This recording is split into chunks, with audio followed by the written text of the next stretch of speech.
All right, my next video, I'm gonna try to wrap it up. But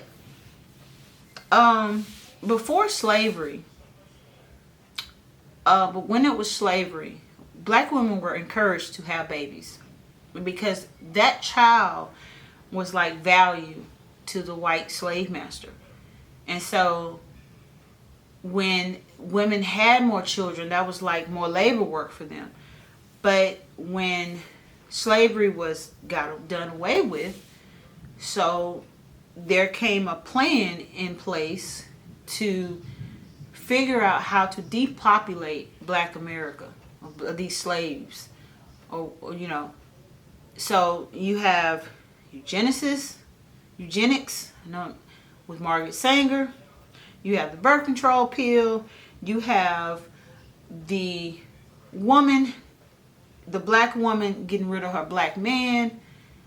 And if she wants some money and she want to live comfortable, you can live without your husband or your man. You can have children. We'll pay for your cushion. We have the black men going to the streets because they couldn't get proper jobs to take care of their family. You took away their manhood, and they sold drugs, got locked up. And you have now, and then in the hospital, you had women being sterilized without them knowing it. And now in these days and times, you got C-sections that is killing us off. Because every woman's story I looked at was black woman was an emergency C-section. And so you got all these different systems to destroy or depopulate black people. And now if you look at it, we are the highest rate that are having abortions. We are the highest rate that our children are dying. Women are dying. It's horrible.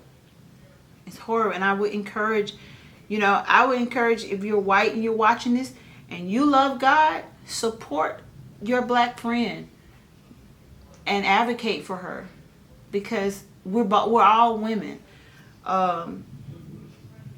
Black women, I'm gonna encourage you to do your history. Like I said during the history of dueling midwives, black women were so disassociated with home birth until it's disgusting to us, until something happens. This is how I got here. I had to have some tragic to happen in my life to make me get into this, because my generation, my mom and my grandmother, they didn't teach us this because they didn't know it. We were all programmed to go in that hospital, to go into that system. And so things have got to change. I just pray that things change. I pray that all women of races come together and look out for each other, because I also see white women speaking out about the mortality rate of black women. And I think it's so sad, because you have women, black women. I seen something on TikTok where this woman brought a cake and she said, "Congratulations, it is aborted, and you're throwing the baby in a basketball." I think that was so sick. So as long as black women are aborting babies, it's okay. And Planned Parenthood is there telling you it's okay, you wasn't ready, it's, you can do this, and then we're on birth control, and and then when you want kids, you can have them. But then you have the mothers that actually want to have children, like myself and these other women that I'm going to talk about. And guess what? They're dying for wanting a family. These were married women. Some had boyfriends, they had partners with black men, and they died because of emergency C-section. All the stories are emergency cesareans. So while I'm at it, I want to get into some of these ladies' stories, and then I'm going to try to wrap this up. I'm gonna start with, it's a lot of them. I'm telling you, it's sad. I'm gonna start with Kara Dixon Johnson. I'm gonna give a brief story of hers. I'm gonna try to wrap it up because these are about 4 videos, I think. Kara Dixon.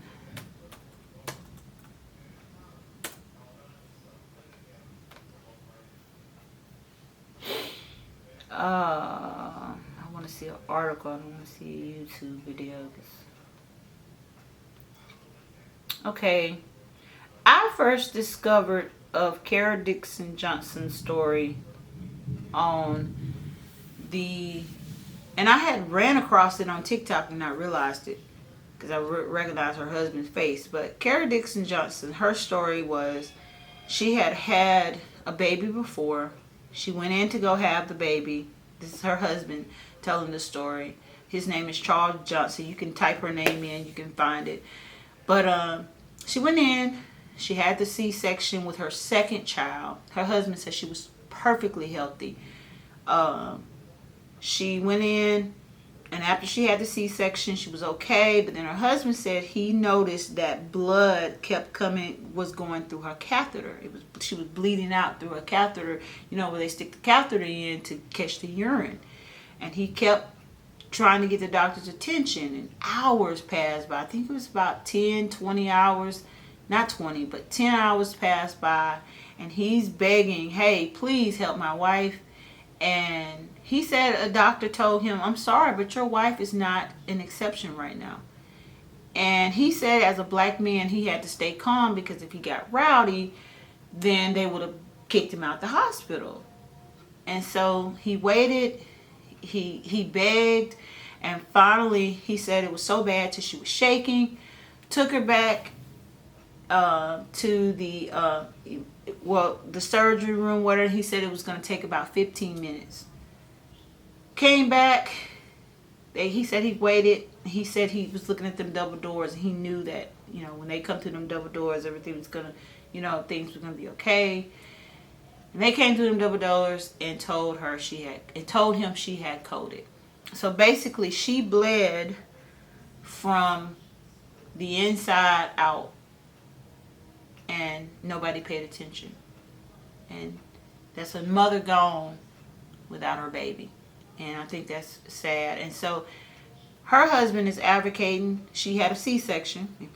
She had a C-section and she wasn't properly taken care of. And her husband has been advocating for equal rights for black women. So I don't think he actually got a law passed.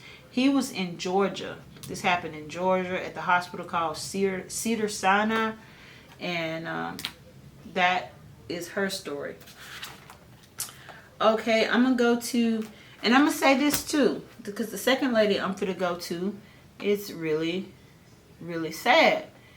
Also, what brought to my attention, a black woman can have all the education in the world, and they still won't they can have all the money in the world. The system's still going to look at you as a black woman. And so now the next story that I'm talking about, her name is Dr. Shalon Ivan. I think that's Irving. And her story was very sad as well.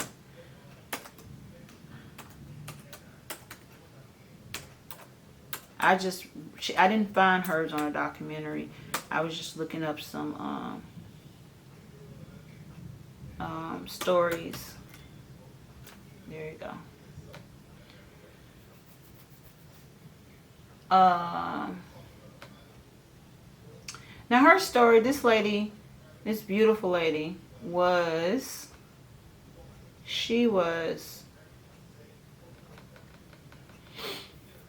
Dr. Shalon Ivan she worked for the CDC. I was like, wow. She also served in the Navy. She was on top. She worked for the CDC. She was working for how high can you get? Working for the CDC. So, and then right here on this one, they showing her picture where she served. I think she served in the Army or the Navy, and she did so many successful things. I think her brother had died of some kind of disease, so that what motivated her to want to go into medicine to help people. And her mom was just very excited about, her mom was her best friend. She said her mom was excited. She was excited about having a baby. And see, I'm going to read a little bit of her story. Charlene was a brilliant scientist with a passion for improving community health. I see equality where it exists. I call it by its name, and I work to eliminate it, she wrote. And immunologist at the CDC with 2 master's degrees and a dual subject PhD, she pioneered research about factors and structure equality that make people sick. And her story, to wrap it up, she went in to have her baby girl. She had a C-section. She came back home. She kept feeling problems in her body. And every time she went to the doctor, they said she's fine. They kept telling her she's fine. And she went into a coma. And she died. She didn't have much time with her baby. But you can look up her story and see, this lady was a doctor. She served the country, and they failed her still. So it don't matter about your education. I'm going to go to Amber Rose Isaac. Her story is on Aftershock. Now, Amber Rose Isaac's story is just sad, but it's a little different. And she was her mother's only child, and it's just sad. Okay. All right, and it says,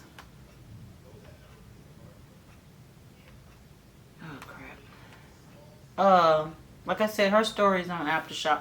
Amber Rose Isaac tweeted on April the 17th how she would write to expose on dealing with incompetent doctors in the Bronx while pregnant with her first child.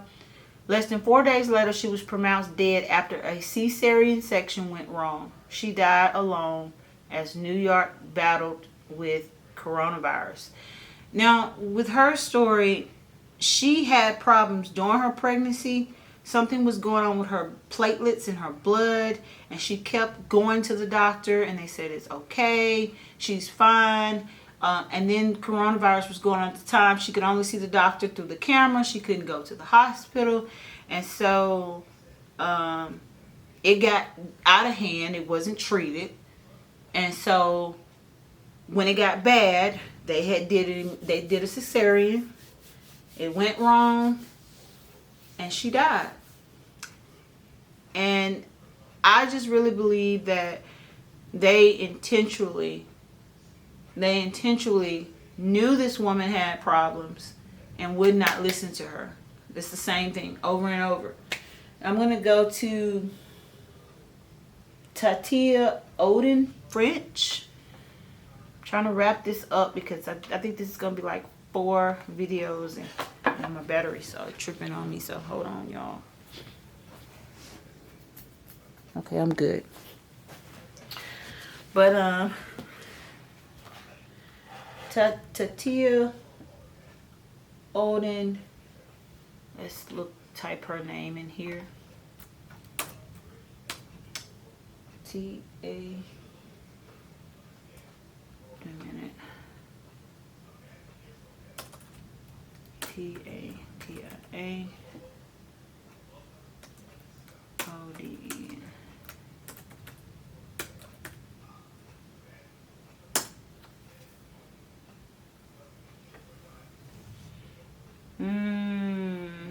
Okay, there's an organization. She got a Tatia Odin French. Yeah. I think I sort of remember her story.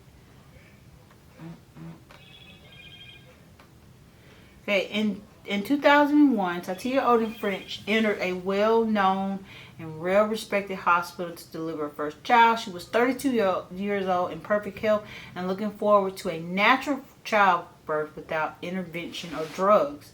There were no problems during the pregnancy. According to her doctor's calculations, she was a little under 2 weeks overdue. She was given the drug Cytotec to induce her labor.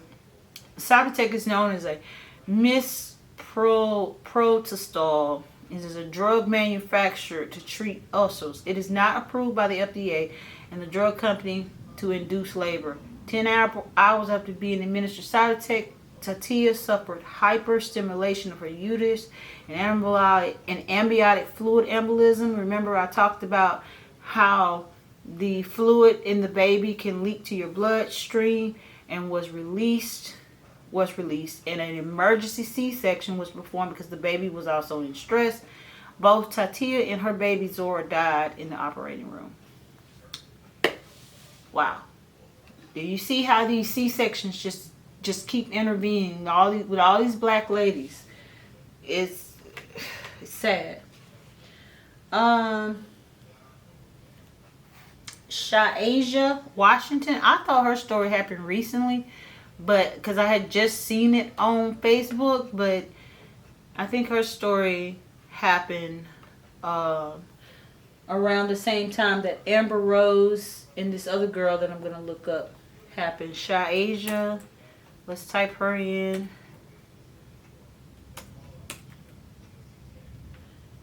Crap. I hate when stuff pop in my way.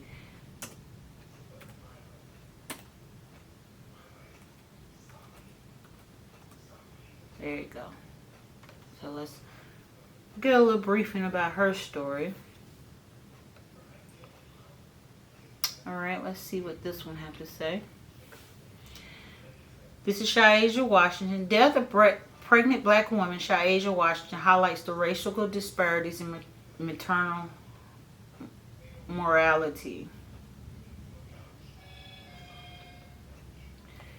The death of Shaija Washington, a black woman giving birth at a Brooklyn hospital, has prompt protests and petitions highlighting the racial disparities in maternal morality in the U.S. Shaija, 26, died in labor on July 2nd at Woodhill Medical Center. A few days past her due date, she went in for a routine stress test to the New York hospital where doctors gave her medication to induce labor, Rolling Stone reports. Doctors asked Washington if she wanted to epidural, which she consented to after some hesitation. Things went south after Desiree Williams, the mother of Washington's boyfriend, John Wilkins, told the outlet. The next thing you know, we're waiting there, and they start running down the hallway to the operating room. Williams, who was on FaceTime with her son, said he was just screaming, "What happened? What happened?" Nobody's answering. Then somebody said the baby heart rate was dropping. Oh, beautiful baby girl. Washington went into cardiac arrest while her baby was delivered via emergency C-section. The infant Chloe was healthy, but Washington was pronounced dead after doctors spent 45 minutes performing CPR.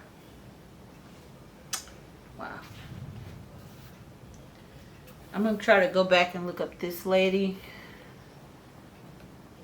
I'm telling y'all, it's scary.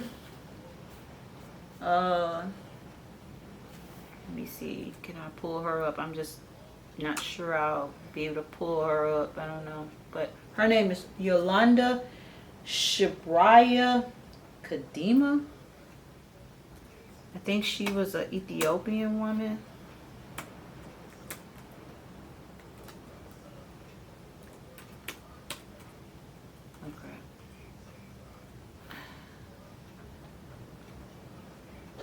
H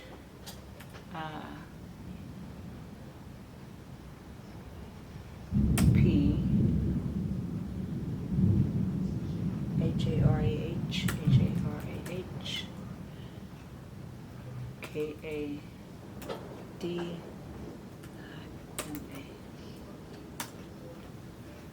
Let's see.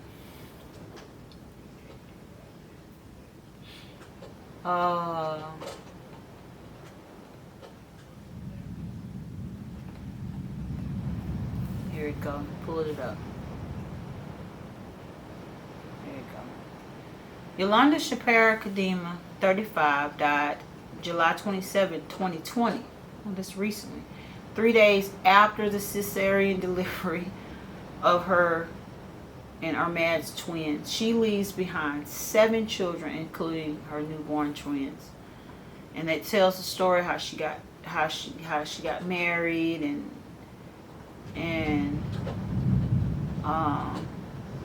she said once we got married and started having children, she was an amazing mother. She did everything in her power to ensure that our children were well cared for, from nutrition to the clothing to education. She researched. She was a lactation doula. And the husband is saying, I immediately knew I wanted to keep her name and vision alive. I wanted to promote and advocate for birthing centers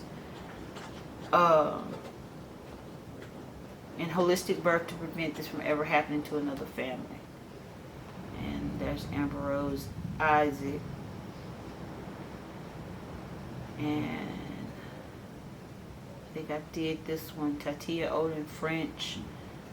Yeah. And I think I did cover this lady. Yes. Okay, I'm going to go to another story that I'm actually Facebook friends with the husband. Her story caught my attention. This was a doctor. We should have a camera, y'all. Because I don't. Alright, I'm going to have to wrap it up. But I'm going to try to get her through this 25 minutes. Okay. Dr. Shanice.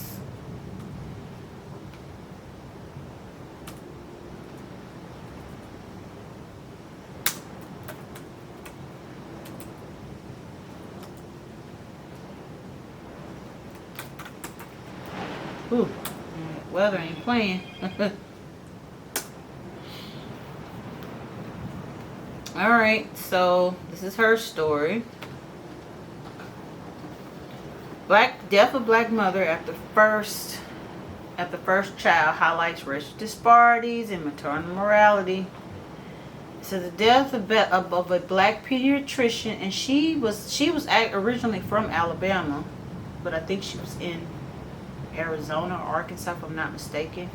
But the death of a black pediatric doctor from the postpartum complications after welcoming her first child is highlighted in the racial disparities and mortality rates. Dr. Shanice, 30, died on October 22, just 2 days after her husband, Anthony Wallace Jr., welcomed their daughter, Charlotte. The baby was born 4 weeks early via C-section after doctors learned that Shanice had symptoms. Didn't say she had preeclampsia. It says she had symptoms of preeclampsia, according to the GoFundMe page Anthony had set up. Over the next 2 days after giving birth, Shanice went emergency surgery due to complications, he said. Wow. It didn't say she had symptoms. And like I said, preeclampsia is sort of associated with high blood pressure. It works a little different when you're pregnant, but if you learn the cures of it, you could treat it without it getting that bad. And as you see how each woman either done had a C-section, coming home not feeling good, or they are, telling you, oh, you got this problem, so we're going to give you a C-section. And these are all black women. So I'm going to stop this video right here because I'm just scared that it's going to run out on me. So one more video and then we'll be done.